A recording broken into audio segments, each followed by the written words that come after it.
Look, man, it's time to have a conversation about E3 and why Sony decided not to go this year. Let's talk about it.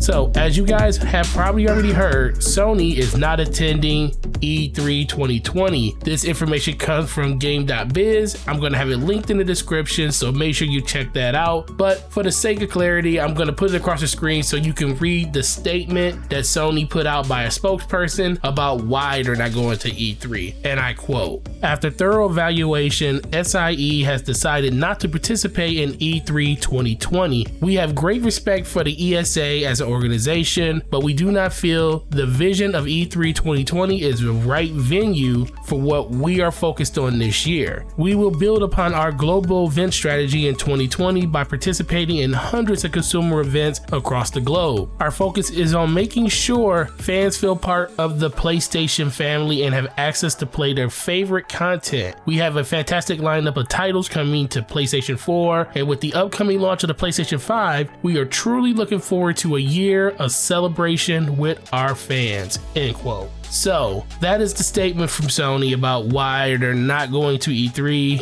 this year. And for some people, that's probably going to seem a little vague. Like last year, you didn't go to E3 and a lot of people just assumed and just ran with it with the fact that you just didn't have anything to show. At that point, most of all the games that you talked about, like Spider-Man, God of War, had already released. And it was really no reason for you to rehash older projects over and over again, like Last of Us, Ghost of Tsushima, those games, and Final Fantasy. These games were talked about so much over the course of the last few years, they just didn't want to have gamers have a bad taste in their mouth, I guess, about just hearing the same thing over and over again. So they decided not to do any events last year. No PSX, they didn't go to GameCon, they didn't do anything last year pretty much. No significant presence anywhere when it came to just talking about PlayStation. And the last time we heard anything about the PS5 was back in April of last year when they came out and talked about some of the specs of the PS5, when they talked about the SSD and they talked about the haptic feedback on the controllers and stuff. So that's pretty much everything we heard on PS5 up to this day. So people were really looking forward to E3, seeing what the unveil of this system was going to be, because granted, you would think they would want to come to E3 and show off a brand new console that they're releasing to the public and get all of those PlayStation fans and just gamers in general excited for what's next with the PlayStation brand. But Sony had other ideas. They feel like their brand is big enough so they don't have to go to E3 to get their message out. And they're not wrong. I'm a person that is going to E3. I look forward to just the atmosphere that's going to be there. But for Sony, they're looking at it like this. Our fans didn't really put up a big enough stink last year about us not going to E3. In fact, they kind of encouraged it by saying Sony doesn't have to be there because they're going to go viral no matter what. Whenever they put out news for PS5, they're going to go viral. And guess what? They're not wrong. Death Stranding news came out of E3 last year and literally the internet broke, and supposedly Sony won E3 last year just because they talked about a game that was releasing and wasn't even there. That's kind of crazy, but the narrative is this. They actually did take a lot of news lines just because of that. And then you think about the state of just E3 in general, with the way that people's influencers' public information got leaked out on the website. That's not a good deal. That's something that the ESA definitely needs to tighten up even more on. And at this point, for a lot of people, they're just not going to go because they don't want their information to be corrupted and spread amongst the internet like that anymore. And it's a shame, but that's kind of where E3 sits at right now. So Sony doesn't feel like it's a venue that is the right vision for them, and that's mostly just because they can go straight to consumer now. They can literally just fire up a stream and talk whenever they want to talk. That is a very powerful thing. There's been multiple publishers and developers that have done this. Activision didn't go to E3 last year. Nintendo hasn't been at E3 in a conference form in years, like probably 4 or 5 years at this point now, and all they do is a pre-recorded direct, get their message out there and let let everybody just enjoy what they see, but they do have a presence at E3 when it comes to their games and the booth that they have, where Sony didn't have anything last year that I believe, and it kind of looks like it's going to probably be this way, you know, going forward. This is going to be a prime opportunity for Microsoft to do something very, very impactful at E3. Some people think they let Sony off the hook last year by holding their cards to their vest and not showing off everything that they could with Sony not being there. So I'm gonna talk about that in a separate video, what I think Microsoft should do. But this is an opportunity for Microsoft to literally seize the day. They will literally be the only major hardware company at this show that's releasing a console. We got the Nintendo Direct, and they're gonna probably talk about their Switch Pro if that's actually a thing, and then we know PlayStation isn't gonna be there. So at this point, I feel bad for the people going to E3 like myself, because I feel that is a blow to anybody that wanted to actually experience what a Sony press conference was like. From what I hear, the energy in that building is second to none. You know, grabbing onto your friend next to you like, oh my God, did you see that? That's the type of stuff that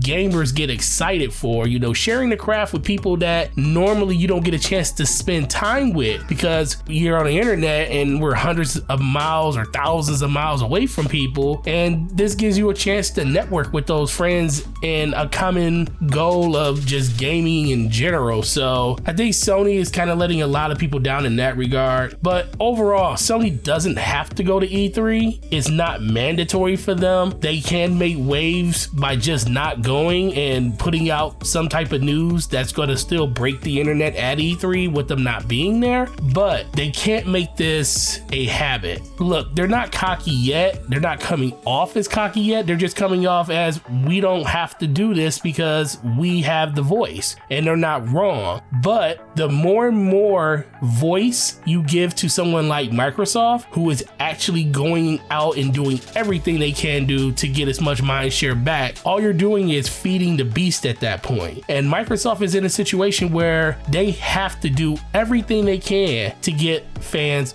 back. 80 million systems sold last generation, and we got about a rumored 45 to 50 million this generation sold. So that means 30 to 35 million people didn't buy an Xbox this generation, and they went to Sony. And guess what? That 30 to 35 million is up for grabs once again, if not more, because we know there is a big casual base on the PlayStation 4. Now, I still think PlayStation is still going to dominate the day when it comes to sales and stuff like that, because overall, Microsoft doesn't care about the console sales. They mostly care about the subscription services and Game Pass, which is a subscription service, so I guess I didn't have to say that. But that is going to be the conversation that's going to happen, and that Microsoft wants to happen going through the rest of this year. So Sony just can't allow that to be the narrative throughout the rest of this year. They need to knock everybody's socks off in February with this rumor reveal event, and they can't come out like they did at CES and get people excited. And yes, Sony never came out and said that they were going to go to CES and announce PlayStation 5 and show it off. But when you got people like the CEO Jim Ryan there, and then you got Cory Barlog there, it kind of, you know, people kind of get their hopes up. And you can't really blame people because you really haven't said anything about the PlayStation 5 since April. So look, gamers are going to be very, very loyal to the platforms that they are, and I get that, but trust me, it doesn't take a lot for a person to leave, especially if they're not 100% bought into your ecosystem. All it takes is somebody to do something that wows them, and Microsoft has that opportunity at E3. Sony not so much because they're not there, but it still doesn't change the fact that Sony is still going to be a major player going through the rest of this year with E3 or without E3. But guys, that's the video. I'm glad I was able to make this because I was just searching for the right time just to jump back in and start making Xbox and PlayStation content, because I definitely do love these platforms. I haven't really played on my Xbox in a while. I've been pretty much playing on PC because Destiny is my bae, and